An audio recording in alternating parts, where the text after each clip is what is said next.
Programa de hoje a gente vai falar de política. Começar o ano falando de política, até porque tudo vai acontecer nesse meio político. Quando a gente imaginava que a cidade estaria em festa, a nossa cidade aqui, Brasília, estava em polvorosa. O governo viajou, é justo que tire uns dias de férias, mas não esqueceu de deixar um presente para a população.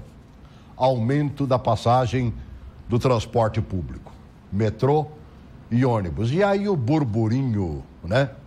Para quem imaginava, cabeça pensante, né? Que imaginava que por ser final de ano, último dia do ano, ninguém ia botar a boca no trombone, começou dentro do próprio palácio, o vice-governador falando, a Câmara dando posse à nova mesa diretora, tratou do assunto, podendo inclusive trabalhar agora nos próximos dias para visualizar essa situação. Então é muito complicado. Não bastasse isso, o Brasil também começa meio torto, né? Você viu aquele negócio que aconteceu ali, acho que foi em Campinas, se eu não me engano. O homem vai lá, mata a ex-mulher, mata o filho e mata mais 10 pessoas. Dessas 10 pessoas, a maioria ali eram amigos, parentes, né? Tinha lá uma moça que eu vi hoje uma matéria, estava ela, a mãe, mais um filho, se não me engano. Meu Deus! O presídio, o Edgar me falava agora mesmo, né? Gostaria até que você comentasse isso. Aliás, já vou apresentar logo, está comigo aqui meu amigo Edgar Lisboa, jornalista, blogueiro de política. Seja bem-vindo, meu irmão. Muito obrigado, como sempre, obrigado pelo convite, estamos à disposição. Essa do presídio aí que a gente comentou lá fora. Manaus começou ontem. Foi ontem, Manaus, né? Uma revolta e hoje 60 mortos e, segundo as primeiras informações, 6 degolados. Quer dizer, um negócio por briga de facções. Isso botaram a culpa no governo que não constrói 2 presídios. Né? Um advogado, que eu não me recordo o nome, diz que o governo é responsável também porque foi avisado que devia estar separado. Devia construir um presídio para uma facção e para outra facção. Mas não estamos saindo pelo amor da casinha, de Deus, né? Não tem o menor sentido isso. Tem que realmente... O que fazer não é fácil. Agora, não é construindo presídio separado para as facções, né? Tá certo. Também conosco hoje, Rócio Barreto, mais uma vez, obrigado, né, meu caro cientista político. Seja bem-vindo, irmão. Obrigado, Celso. Prazer, Edgar. A vocês de casa, meus cumprimentos. Desejo a vocês feliz 2017, a toda a equipe da TV Gênesis, da TV Boas Novas. E cá estou para discutirmos um pouco, com muita notícia ruim. O Celso acabou de falar de Campinas, o presídio, triste, que houve muita coisa, aumento de passagem em várias cidades do país, e a gente vê essa dificuldade. Agora, eu vou ao governo federal, Lisboa, e ouso a dizer que o maior desafio, o que o governo Temer tem de maior dificuldade hoje, é a governabilidade, porque ele vai ter que botar em pauta medidas muito drásticas que não vão de acordo com o Congresso. Ele estava com o Congresso... Impopulares, medidas impopulares também. O Congresso estava alinhado com ele, mas diante as dificuldades dessas medidas impopulares, ele vai começar a se desfazer. Então, o maior desafio dele hoje é manter a governabilidade e manter uma coesão a ponto de conseguir aprovar as medidas que ele deseja. O Edgar fez um belo comentário no blog dele, né? A esse respeito, no começo do governo Temer, agora em 2017. Eu gostaria que você até sintetizasse esse comentário, mas me permite colocar uma matéria da TV Brasil do sábado. Eu achei interessantíssimo a colocação que foi feita, e eles ouviram um companheiro nosso que trabalha lá dentro da Câmara, já há uns 30 anos que eu conheço aquele cara, né? E ele falou certinho o que vai acontecer também. Presta atenção. Coloque aí essa matéria, por favor. O Congresso promete continuar agitado em 2017. A primeira grande disputa vai ser a eleição dos presidentes do Senado e da Câmara. Para esse assessor parlamentar, o resultado é fundamental para os planos do governo. É fundamental que haja uma relação amistosa entre o presidente da Casa e o presidente da República e, preferencialmente, que haja afinidade programática e ideológica. Quando isso acontece, as coisas se facilitam e a governabilidade flui com mais naturalidade. Depois da escolha, o desafio vai ser dar andamento às reformas. 4 já estão na agenda: a reforma da Previdência, a reforma política, a trabalhista e a tributária. Esta última deve ser apresentada no início do ano, mas a prioridade do governo é mesmo a reforma da Previdência. A proposta do governo é muito dura se compararmos com a proposta do Fernando Henrique e a do Lula e, portanto, o governo vai ter que sentar e negociar generosas regras de transição do modo como foi. Eu asseguro, pela experiência que tenho lá de 30 e tantos anos acompanhando o Congresso, que é praticamente zero a chance de aprovar rigorosamente nos termos que foi encaminhado. Para todas essas reformas vai ser necessário o apoio de grande parte dos congressistas. Desde que assumiu a presidência, Temer conseguiu aprovar a maioria das propostas que enviou ao parlamento. Mas o recente veto ao projeto de renegociação da dívida dos estados pode complicar a relação entre os poderes. Para não começar o ano com pendências com os deputados e senadores, Temer liberou quase 4 bilhões em emendas parlamentares nesta sexta. Para Antônio Augusto, apesar da crise política e econômica, o ano deve ser de muito trabalho. Acho que o ano vai ser um ano de grande produção legislativa, independentemente dos reflexos que a Lava Jato possa ter sobre o parlamento, porque o ano de 2016, com todo esse tumulto, houve uma produção muito significativa de matérias relevantes. Tá certíssimo, Antônio Augusto aí. Aliás, qualquer dia eu vou convidar o Antônio Augusto para vir aqui no programa, né? Muito bom. Que bom, né? Na ausência dos deputados, botaram o Antônio Augusto para falar, que é quem vive lá dentro e que vive a máquina, mano, velho. Por isso que eu trago direto aqui o Paulo Fernando, ele né? vai falar a verdade. Exatamente, mesmo porque ele vai falar de uma forma sem ideologia partidária. Sim. E sem um mandato. É verdade. Ele vai falar sem o mandato, porque muitos deputados ali vão falar de acordo com aquela legislatura. E ele vai falar de uma experiência de mais de 7 legislaturas. Agora, Edgar, vai passar por toda essa tiguaça mesmo? Você no teu blog manifestou praticamente isso. Eu acho que este ano, 2017, vai ser um ano muito difícil para o presidente Michel Temer. Além destas votações, que a Previdência já está em curso. Claro que, como nós falamos há pouco, você falou há pouco, tem uma certa gordurinha, é prevista a gordurinha, mas mesmo tirando gordurinha, ele vai ter muitas dificuldades para poder fazer passar essa Previdência. E se não passar a Previdência, eu não sei qual é o futuro da Previdência e do país. A situação vai ficar muito complicada no país. Ele tem aquela ação no Supremo, Dilma e Temer, que não se sabe. Pode acontecer alguma coisa. Ninguém sabe o que vai acontecer. Mais ainda, o ministro Teori Zavascki vai liberar oficialmente, entre fevereiro e no máximo início de março, a relação dos nomes que foram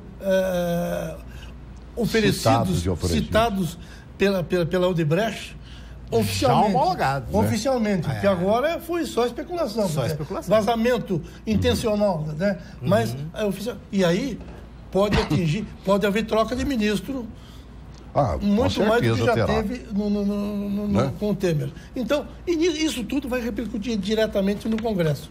Acho que a responsabilidade dos nossos deputados e senadores, a partir de agora, é muito grande, porque com um ano político se aproximando, uma eleição se aproximando em 2018, vai fazer muita diferença. Mas a responsabilidade do que fizerem vai ser debitada a eles também. Então, eles têm que ter muito cuidado. O próprio Temer já está voltando atrás, né, na questão que todo mundo estava dizendo que haveria uma reforma ministerial agora, já a partir possivelmente de fevereiro e tudo mais. Já voltou atrás, disse que não terá reforma, que nem sequer citou reforma, mano. Mas ele vai trocar alguns ministros, sim, com certeza. A especulação em relação aos nomes na relação do Odebrecht é grande, e logo agora, no início de fevereiro, mais tardar, início de março, vai ser homologado todas as Até delações porque esse pessoal está premiadas. trabalhando aí, viu? Não, exatamente, estão trabalhando. Não está em tempo de pessoal... festa, não, nem de férias. A Lava Jato, eles estão trabalhando, sim.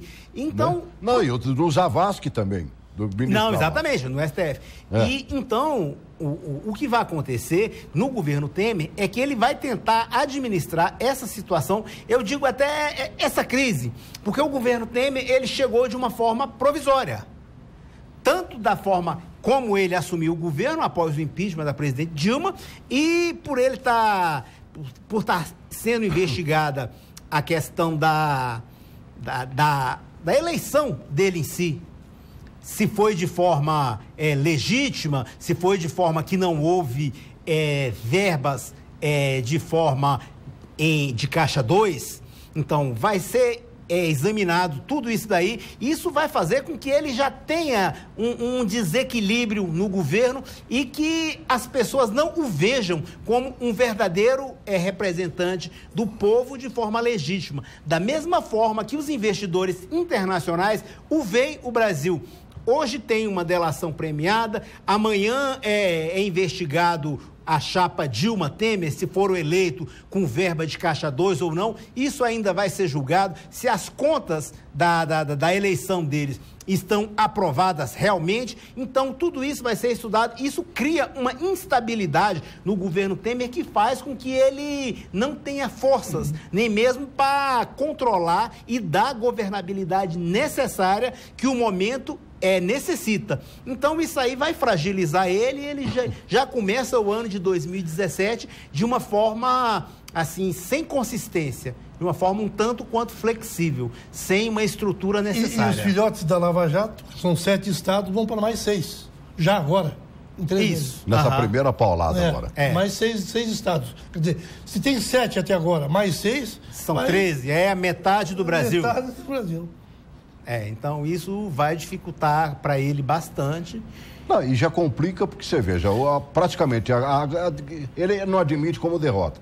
Mas a grande derrota que ele teve no Congresso Nacional foi a não aprovação da reza do terço que os estados deveriam fazer para poder ser ajudados financeiramente. Então ele vai vetar exatamente porque os estados não aceitaram dar uma contrapartida. Ele vetou. Exato. Mas ali, agora vamos voltar a debater isso dentro do Congresso. Vai voltar. Mas cada qual ali fez o seu papel. Os estados não tinham condição de dar nada em contrapartida. E, no entanto, para que o governo federal perdoasse essa dívida dos estados, ele viu a necessidade de pedir algo em troca.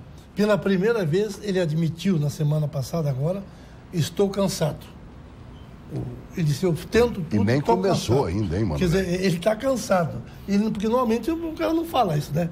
Estou cansado, ele disse uma série de coisas. Mas Edgar, eu não sei se você concorda comigo, mas as legislaturas da Câmara Federal e do Senado, que eu venho acompanhando já há algum tempo, essa é a mais difícil. Essa é a mais difícil, é um Congresso assim, sem uma certa representatividade do povo. O Congresso... Bota 80% na Câmara. Isso, exatamente. Esse Congresso eleito em 2014 representa fazendeiro, dono de terra, representa o pessoal da bala, representa... É muita gente, mas não representa a sociedade em si. Todo esse Congresso está representando parte isoladas, de alguns lobistas. E quando representa são sindicalismos suicidas. Exatamente. E não pensam exatamente no sindicalismo suicida, movimentos sociais que não representa a sociedade em si, representa somente uma causa. E o Edgar sabe muito bem do que eu estou falando, você também, Celso, sabe muito bem. A gente viu as manifestações aí, como elas são contraditórias, como as pessoas vão lá discutir coisas, digamos assim, discutindo pautas que não atende toda a sociedade. Confundir.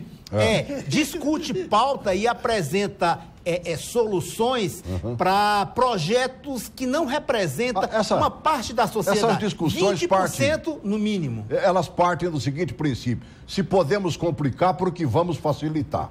Essa é a grande verdade. Mas ficou aqui na minha cabeça o Temer que está cansado, né? É a primeira vez que eu vejo um descendente de libanês cansado. Nós também, né? Os primos devem estar... Que trem errado é esse? 6 meses de trabalho e já está cansado. Já na arrancada, assim? Né? Os libaneses que eu conheço são todos aguerridos, mano, velho. Né? Não tem tempo quente, não. É de manhã, de tarde, de noite, de madrugada. Mas bote aí o ministro da Fazenda, que esteve lá fora, né, participando de uma solenidade e mandou o recado para os estados brasileiros aí. Coloca aí. O ministro disse que não tem data para auxiliar os estados, mesmo os que estão em calamidade financeira declarada, como Rio de Janeiro e Minas Gerais. Também não informou quando será enviado um novo projeto para garantir contrapartidas aos estados para a renegociação da dívida. Nós estamos, como todos, muito preocupados com a situação emergencial dos estados. Mas é importante não transferirmos implicitamente a responsabilidade do problema dos estados para a União. A União não criou o problema dos estados. A União está enfrentando e resolvendo e equacionando os seus próprios problemas. As declarações foram dadas durante a assinatura de entrada formal do Brasil no Clube de Paris.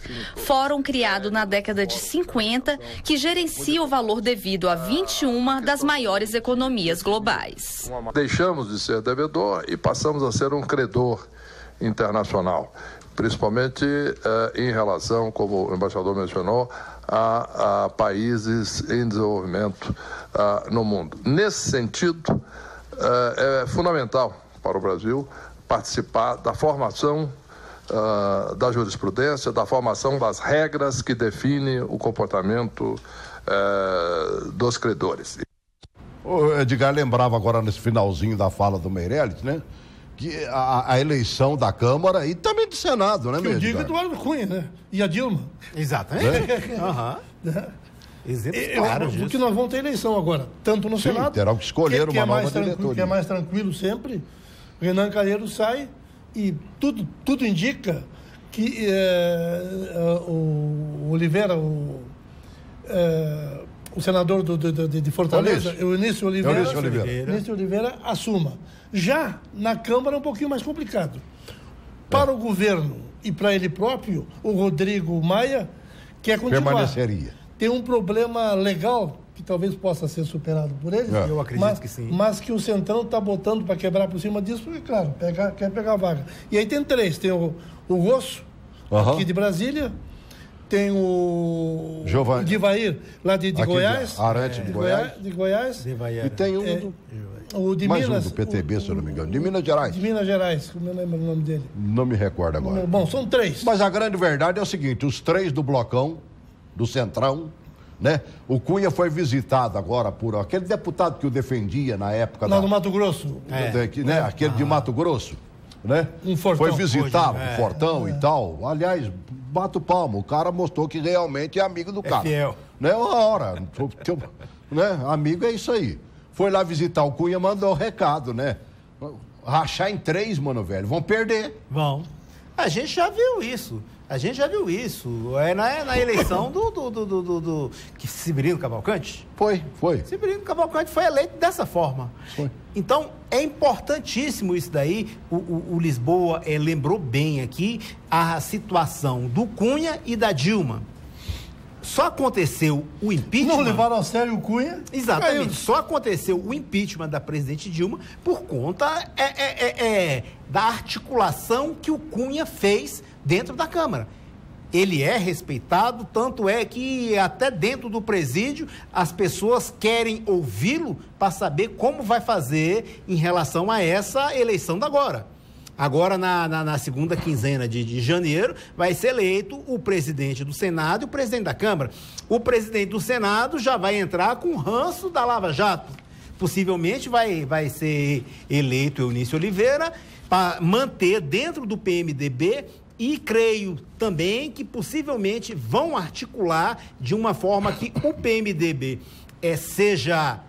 o protagonista principal da eleição ou ele esteja ao lado da mesa diretora da Câmara, agora no segundo mandato da legislatura de 2014. Nós estamos falando para inúmeros municípios brasileiros, né?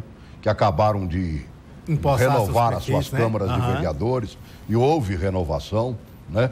Em muitos desses municípios aí, quase total. E os prefeitos, tirando aqueles casos sui generis aí, que serão resolvidos depois, a maioria esmagadora está de prefeito novo hoje. Se o Estado está de perna quebrada, né?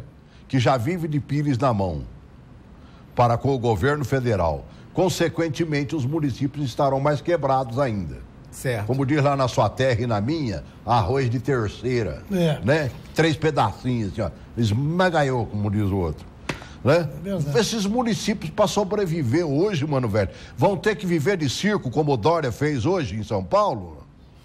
Ao invés de reunir o gabinete logo cedo e botar o povo para trabalhar realmente naquilo para o qual foram eleitos e indicados, ele mandou limpar a praça ontem, né? Os jornais de hoje mostram claramente, a Folha, o Estadão, né? Limparam a praça todinha lá ontem.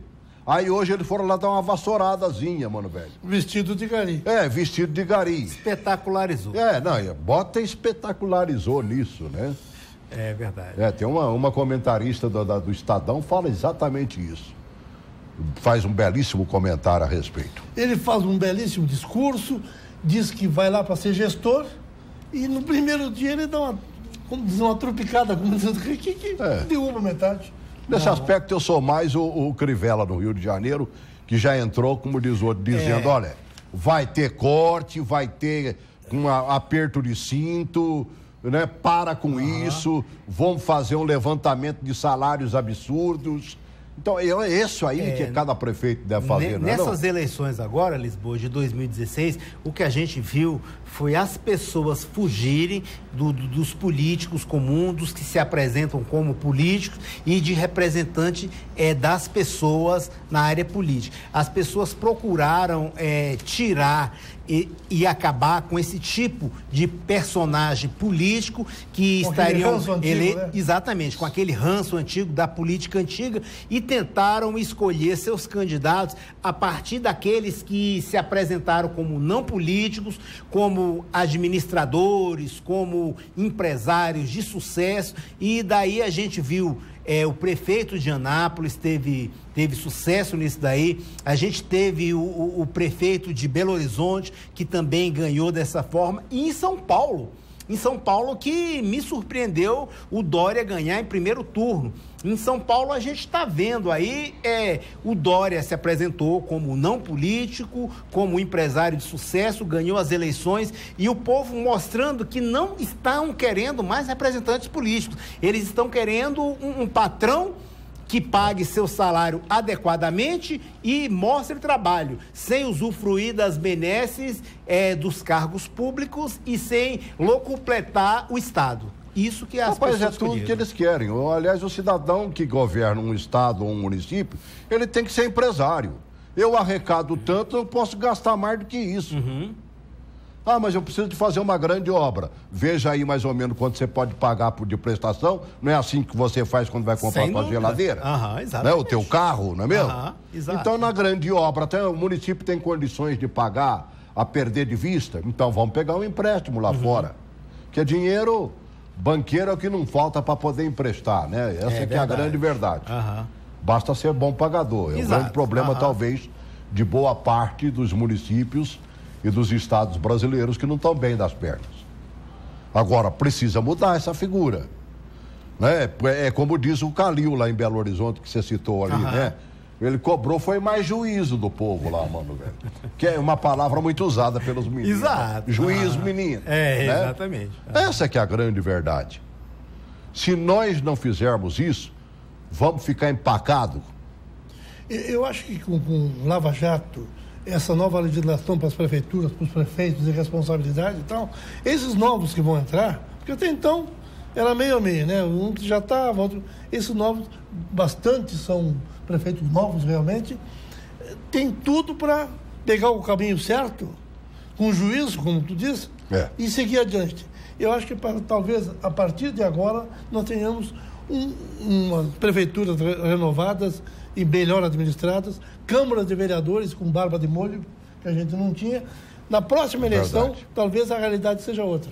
É porque aconteceram muitos casos interessantes em que a própria população botou vereador para correr, botou prefeito para correr. Mas é isso que eu falo, Exatamente. Eu queria até deixar um aviso, sei lá, assim, a gente fala que não é bem conselho, mas deixar a população que nos ouve aqui, de todos os estados do Brasil, de que a gente fez a nossa parte em 2016, elegemos nossos prefeitos, nossos vereadores, talvez algum não satisfaça totalmente a população, alguns mais magoados, outros menos, mas o que a gente tem que fazer a partir de agora, a partir de hoje, 1º de janeiro de 2017, a começar a fiscalizar, participar mais. O camarada foi na sua casa, pediu seu voto. Vereador, o senhor foi lá, mas eu quero que o senhor apresente projeto aqui para melhorar a rua ali. O senhor falou que no posto médico não ia faltar hospital, ou não ia faltar médico, não ia faltar remédio para as pessoas que estão precisando. Eu quero que o senhor faça o possível e cobre do seu prefeito também melhorias na cidade, melhore o transporte, melhore a qualidade de vida das pessoas. Para fazer um balanço. E fazer um debate. Sim, daqui 6 meses. Eu acho que é importante. Daqui 6 meses isso, pode reavaliar o mandato. Daqui a 6 meses pode reavaliar o mandato e saber se está de acordo. E se não tiver de acordo, dá para você mudar isso aqui e fazer tal como você apresentou no seu projeto quando foi pedir o voto em casa. E hoje com o poder das redes sociais, não, Celso, é a questão do poder das redes sociais. Você veja articula. Bem, o Paraná tem 399 municípios. 399 municípios. Desses 399, apenas 27 coloca na internet os gastos que fez. O que entrou do governo federal, o que entrou do governo local, municipal, estadual e o que eles gastaram. Apenas 27. Então, 322 municípios ficam fora. Onde é que está o Ministério Público? Deveria cobrar, mas não exige isso. Eles fazem um sitezinho que não atualiza, faz alguma coisa e não mostra para a população. Então a população elege o camarada fala que recebeu 100, gastou 80, teria que ter 20. Então eles não mostram esses 20, onde ficou, onde está, onde foi aplicado. E o que as pessoas precisam hoje para acompanhar e fiscalizar o mandato é uma certa transparência, uma transparência e que seja visível e que as pessoas tenham acesso a isso, não apenas na internet. O Celso falou, faz uma prestação de contas sociais, do mandato. Eu acho que as redes sociais servem para eleger e para derrubar. E para deseleger. Ora, se você não está cumprindo com o que diz que ia cumprir... Que eu digo o nosso amigo do transporte público do governo do Distrito Federal aí. É verdade. Não lembrou das redes sociais quando, no último dia do ano, resolve dar o aumento na calada do dia. E agora, essa questão de transparência, com a questão das redes sociais, está um negócio incrível. Que você bota um negócio de manhã e com 5 minutos, 10 minutos, as pessoas já estão compartilhando, já estão debatendo, já está no mundo. É muito instantâneo, é uma instantaneidade tremenda em relação a isso. Por isso as pessoas podem cobrar mais dos seus dirigentes, dos seus administradores, fazer com que eles mostrem trabalho mesmo. E as pessoas exercitam isso, eu vejo no blog. Isso. Tu diz uma coisa, o cara não gostou, mas não responde reclama mesmo, atirando jeito. Não, e explode e vai para o mundo inteiro, né, Mano Beto? E a questão das redes sociais é essa, é uma via de mão dupla. É você passar, você coloca e você recebe, você coloca e você recebe. Olha, e tem que fazer essa interação. Os estados brasileiros contam com esta santa oportunidade de ter a figura dos municípios. Nós, em Brasília, não temos a figura do município. Não temos. Uhum. Brasília é uma cidade só, o quadrilátero é Brasília. Uhum. Né? As demais, que nós chamamos de cidades satélites, né? Não estão usando tanto esse termo, não são os mais velhinhos como eu mesmo. Edgar também, né? Deve chamar, Rosa também, né? Grande Brasília. Grande Brasília. A Grande Brasília, né? Então, veja bem, nós não temos essa figura. Mas fala Grande Brasília, mas cada uma das nossas satélites nada mais é do que um bairro do governo principal. Né? Fora umas que são bairro do bairro. Você sabia que Águas Claras é um bairro de Taguatinga? Não. Exato. Ainda não oficializaram. Você procura, por exemplo, né, agora recentemente, procurando um atendimento na área médica, né? E, poxa vida, mas vocês não atendem aí o plano de saúde? Tal, por quê? Não, porque já disseram que Taguatinga tem muito, mas eu não moro em Taguatinga, eu moro em Águas Claras, pô. Lógico. Então, só explica isso lá pro Bradesco. Eu falei o nome né? Então, é complicado, cara. O que o coitado do Bradesco também vai saber que Brasília... Vai imaginar, é diferente. Né? Uma cidade quase do tamanho da outra é bairro da outra. Exatamente. É brincadeira, né? É terrível. Então, vocês teriam que aproveitar essa santa oportunidade em que vocês têm uma representatividade real política. E tem um prefeito para puxar a orelha, mano, velho. E se não tiver bom, convida-o a se retirar. E Brasília, a população faz isso. E Brasília tem que puxar a orelha dos deputados distritais. Estão sendo pouco puxados de orelha. Então é hora da população começar a controlar mais. Eu falava, esses dias eu fazia um programa com o professor Antônio Testa, aí ele falava que a questão de nós brasileiros, que existe uma certa amnésia eleitoral. Ele fala da amnésia eleitoral porque com 1 mês, 2 meses depois, você vai ser perguntado em qual deputado você votou.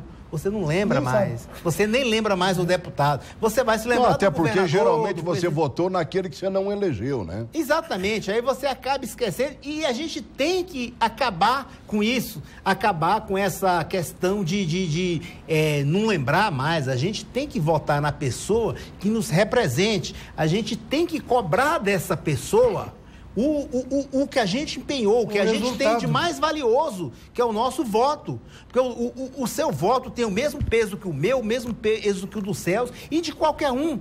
Isso aí é a única coisa que nós somos iguais. É quando a gente vota e quando a gente morre, nós somos iguais.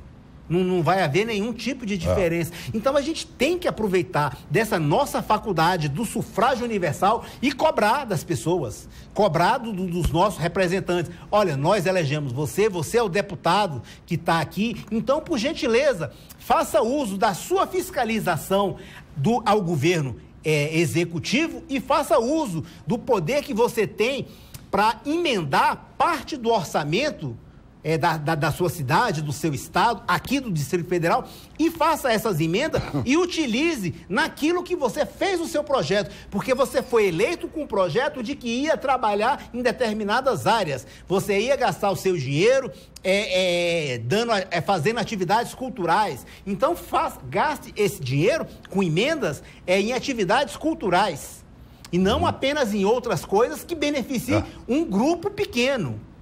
A gente tem que utilizar esse nosso poder e cobrar, porque se a gente cobrar, eles vão começar a se atentar para isso daí. Sabidamente, será um ano de arrecadação inferior para todos os estados e municípios. Sem dúvida. E idem para o governo federal. E o pior ainda, né? Pior ainda, eles já sugaram tanto sangue do brasileiro nos últimos governos, que isso não é coisa de agora, não é de Dilma, não é de Lula, não é de Fernando Henrique. Isso vem lá de trás. Essa bola de neve vem rolando, né? E enquanto o brasileiro tinha sangue para ser sugado, o vampiro, né, governamental sugava sangue.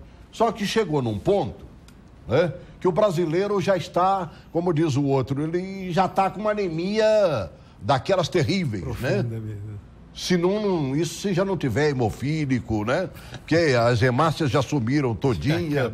Não tem mais. Você sabe aquela passagem bíblica de Jesus, né? Quando ele sucumbiu, aí para ver se ele estava morto mesmo, cutucaram com a lança o seu lado. Saiu o quê? Água. Você sabe por que saiu água? Porque já tinha se esvaído todo o sangue daquele corpo. Então o brasileiro hoje, se você espetar, só vai sair água, mano, velho. E água estragada. Então não tem mais da onde, sabe, impor ao povo brasileiro pagar os estardalhaços financeiros e os arroubos financeiros praticados no decorrer das décadas aí, se não dos séculos. Temos que criar juízo, temos que inventar emprego. A consequência é desemprego de 13 milhões. Exatamente. Meu Deus, é o que mais me arrebenta na cabeça. Você viu os dados do IBGE agora, divulgado no acho que foi dia 30, né, o último dia, o último do ano? Bote aí pra gente recordar e você faz um comentário. Agora. Certo. 3 milhões de pessoas a mais estão em busca de trabalho. Relatório do Cadastro Geral de Empregados e Desempregados, divulgado hoje, mostra que o número de empregos disponíveis no país diminuiu. Em novembro, cerca de 117 mil postos de trabalho foram fechados. Nos últimos 12 meses, mais de 1.400.000 empregos desapareceram do mercado. Dos setores pesquisados, apenas o comércio apresentou crescimento em relação ao mês anterior. A indústria foi o setor que mais perdeu, seguido da construção civil e do setor de serviços. Em pronunciamento de fim de ano, o presidente Michel Temer pediu paciência aos brasileiros e prometeu que o desemprego começará a cair. Pensamos nós, pelas projeções que têm sido feitas pela área econômica, que a partir do segundo semestre é muito provável que o desemprego venha a cair em função das medidas que nós estamos tomando. Foi fala dele agora, né? Nos últimos dias, ele conversando com jornalistas e tudo mais. Ou você toma... Eu não sei como é que se vai recuperar o emprego no Brasil. A tendência é de vermos, lamentavelmente, mais portas se fechando agora em janeiro. Não, é verdade. E isso aí é uma tendência. Observando ali os dados que foram colocados, o único que teve um crescimento foi o comércio. Mas o comércio teve um crescimento em relação ao mês anterior por conta das vendas de Natal. Não é um crescimento e não foi aquele crescimento maravilhoso. Exato. E nem um crescimento contínuo. Agora, pouco mais de 20% é aproveitado dos contratos de venda de Natal, né? Esses contratos extras que são feitos no mês de outubro até dezembro. Então, esse crescimento no comércio não é nada vantajoso se comparado... O próprio comércio, Mano Velho, está vivendo uma penúria. Tá, verdade. Antes de descer, comentei assim que eu fui te cumprimentar, que o Edgar tinha chegado. Falei, rapaz, acabei de receber, né? Um e-mail da FEComércio São Paulo, dizendo o seguinte, ó. Varejo brasileiro perderá cerca de 10 bilhões de reais em 2017. Sabe por quê, seu Rócio? Sim. Feriados prolongados. Sim, eu estava observando o calendário. Amigo, vão fechar os botecos, como diz o outro, né? E aí, se eu não vendo no varejo, a indústria também não vai vender. Consequentemente, é a roda... Exatamente. É o efeito cascata, é o ciclo. Então, a gente conversava agora há pouco, Celso, falando que o brasileiro está cansado de pagar a conta alheia. Em 2016, eu acho que foi um ano que houve prisão de muitos políticos e comprovadamente esses políticos estavam dilapidando o patrimônio. A gente viu os gastos exagerados, publicados também nas redes sociais, do ex-governador Antony Garotinho, do ex-governador Sérgio Cabral e da sua esposa, os presentes que ele dava, as festas luxuosas, os jantares, os absurdos. E constataram que ele está preso exatamente porque conseguiram comprovar que ele está envolvido em um desvio de mais ou menos 300 milhões. Isso o que se consegue provar. Agora, veja bem, o servidor do Rio de Janeiro vê uma cena daquela, o Sérgio Cabral jantando lá em Paris, gastando fortunas numa garrafa de champanhe, enquanto o povo sequer está recebendo salário. Isso cria na pessoa uma certa manifestação e ela vai nas urnas manifestar isso daí. E a gente vê isso daí, que as pessoas estão cansadas desses políticos que aparecem como políticos, como salvador da pátria. E estão procurando os representantes em pessoas que são apolíticas. Então, por isso que houve essa manifestação agora em 2016, o que representou também tantos votos nulos, tantos votos em branco e tanta gente que deixou de ir às urnas sem um motivo real. Foram às urnas, preferiram ficar em casa, assistindo TV, cuidando da sua vida, do que ir. O prefeito que se elegeu no capital, Porto Alegre, exatamente, teve menos votos do que os votos de ninguém. Se elegeu com menos votos do que os... Não, em São Paulo também, o próprio Dória se elegeu no primeiro turno com minoria dos votos de ninguém. A somatória dos brancos, nulos e as pessoas que não foram às urnas foram bem maior do que foram maior o número de votos do Dória. Exato. Maluco isso, né? Exatamente. Então, isso é as pessoas se manifestando por ver na televisão, ver na mídia, ex-governador foi preso, envolvido em desviar 300 milhões. Ex-senador de Brasília está preso porque queria pagar a bola de 5 milhões para empreiteiro. E por aí vai. Então, as pessoas estão cansadas disso, Celso. As pessoas não querem mais esse tipo de situação. E estão se manifestando das formas que elas acham mais convenientes. Mas agora existem outras formas de se manifestar e cobrar desses políticos, e cobrar dos políticos que vocês elegeram, cobrar satisfação. Olha, eu votei em você e gostaria que você respeitasse o meu voto, respeitasse o dinheiro que eu participo na arrecadação e que fizesse uso desse dinheiro em políticas públicas que as pessoas pudessem usufruir. Mas aí, lamentavelmente, nós somos terrivelmente afetados. Cultura, né? Nós, quando eu digo nós aqui, Brasília, né? O governo atual começou fazendo uma coisa, aumentando o preço da comidinha do pobre nos horizões da vida lá, certo? Para quem não sabe, fora de Brasília, são os restaurantes comunitários que cobravam R$1 e aí ele subiu o preço. Os restaurantes... No seu novo ano agora, o que ele fez? Passagem de metrô e de ônibus mais caras. E não foi pouco. Não, vai ser uma lapada, mano, velho. Vai ser para arrebentar. 25% em média de 17%, geral. Agora, eu acabei de falar ainda há pouco num comentário de que já sugaram o sangue todo. Só tem aguinha e aguinha estragada. E nós vamos deixar isso acontecer? Qual seria a reação do povo brasileiro diante daqueles que insistem em beber até a aguinha estragada que sobrou? Eu acho que o povo se acostumou, e voltamos às redes sociais, a se manifestar sem medo. Coisa que antes ele não queria ser identificado, ele não queria. Hoje ele se manifesta, ele protesta e ele aciona seus parlamentares, porque isso que aconteceu na Câmara, de reclamarem de coisas, não foi os deputados que foram lá para querer comprar briga, né? Não. Certo. Eles foram pressionados, e isso vai acontecer. Ao longo dessa semana agora, nós vamos ter manifestações, com certeza. E aí, alguém vai ter que decidir alguma coisa. O próprio partido político, acho que foi não me lembro, está entrando na justiça também, outra coisa que não acontecia. Entrando na justiça contra uma decisão. O pessoal. Entrando na justiça contra uma decisão. Nesse aspecto, eu aplaudo o pessoal. A Câmara age bem. A Câmara convocando extraordinariamente os parlamentares, os deputados distritais, para tomar uma posição e, se for o caso, vetar. Coisa que também nunca acontecia. Vetar um aumento de coisa.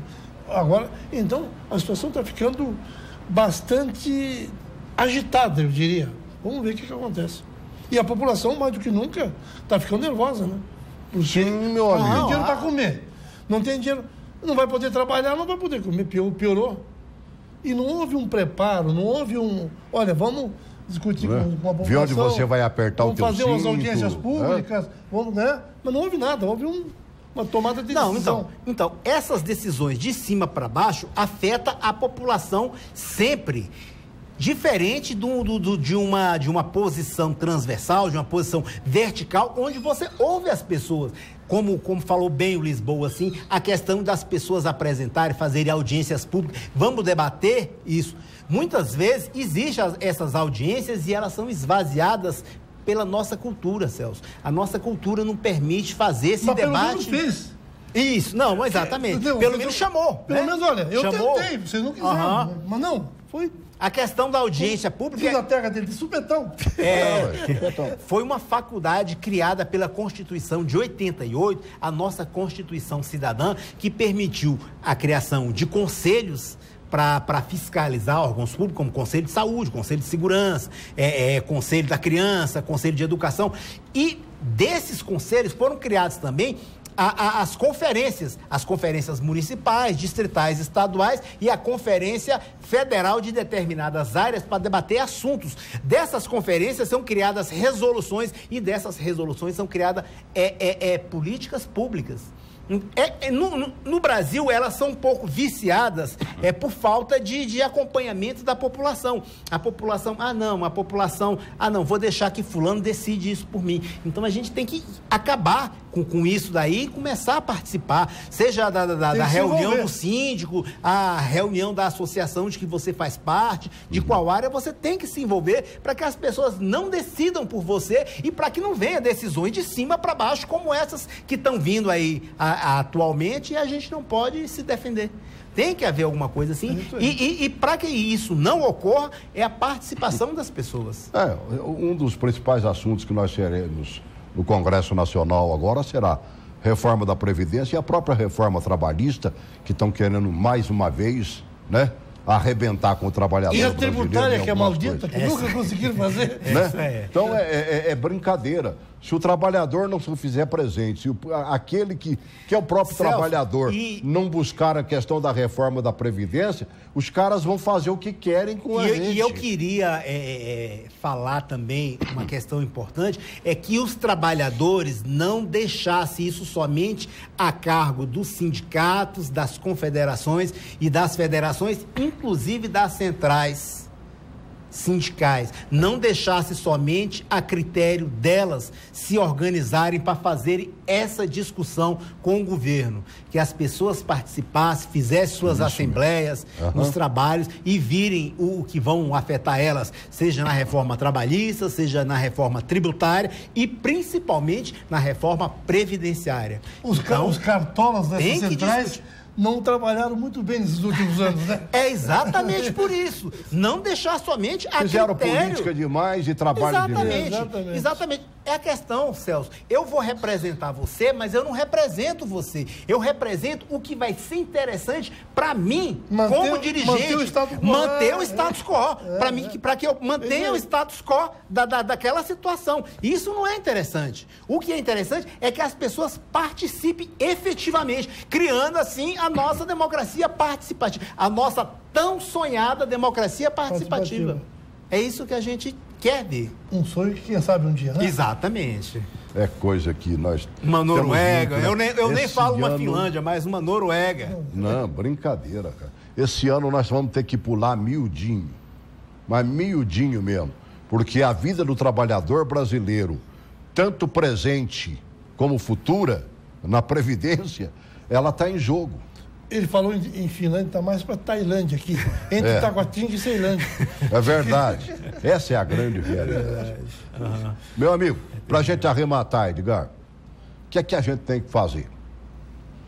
Torcer, cobrar dos nossos parlamentares, que aqui no final vai decidir no sim ou no não, cobrar dos nossos governantes todos e cada um dar a sua contribuição. Nós aqui estamos dando a nossa contribuição, o cientista político que é formador de opinião, o programa de televisão que é formador de opinião, o meu pequeno blog que pode contribuir, e nós vamos continuar. Eu acho que nós temos que seguir e a população, cada um fazendo a sua parte, o grande aparece lá no fundo e quem sabe não seja o caminho. E cobrar a responsabilidade, como eu falei antes, deputados e senadores terão muita responsabilidade num ano que é véspera de ano político, de eleições. Eles vão jogar para arquibancada. Se jogarem para arquibancada, nós estamos no saldo para os próximos anos. Verdade. Então, tem que cobrar logo para esse pessoal jogar para a população brasileira e para o país. Obrigado, Edgar. É verdade. Meu amigo. Celso, eu vou usar aqui, utilizar o jargão que você usa. A grande verdade é que a gente precisa cobrar mais dos nossos políticos, das nossas câmaras municipais, dos nossos prefeitos, das nossas assembleias estaduais, da nossa Câmara Distrital. A gente tem que cobrar das pessoas que nós ajudamos a eleger respostas e rápidas. O Celso falou bastante aqui das redes sociais, da rapidez que as coisas acontecem nas redes sociais. Então, utilizar das redes sociais, cobrar dos nossos políticos uma resolução para os nossos problemas. Queria agradecer o privilégio de você ter me convidado para o primeiro programa, agradecer toda a equipe e desejar a todos, a você de casa, a todos nós aqui que fez esse painel aqui, essa discussão, um excelente 2017 com muitas realizações. Abraço a todos. Dinheiro no bolso. Dinheiro no bolso. Obrigado. Ajuda. Grande abraço.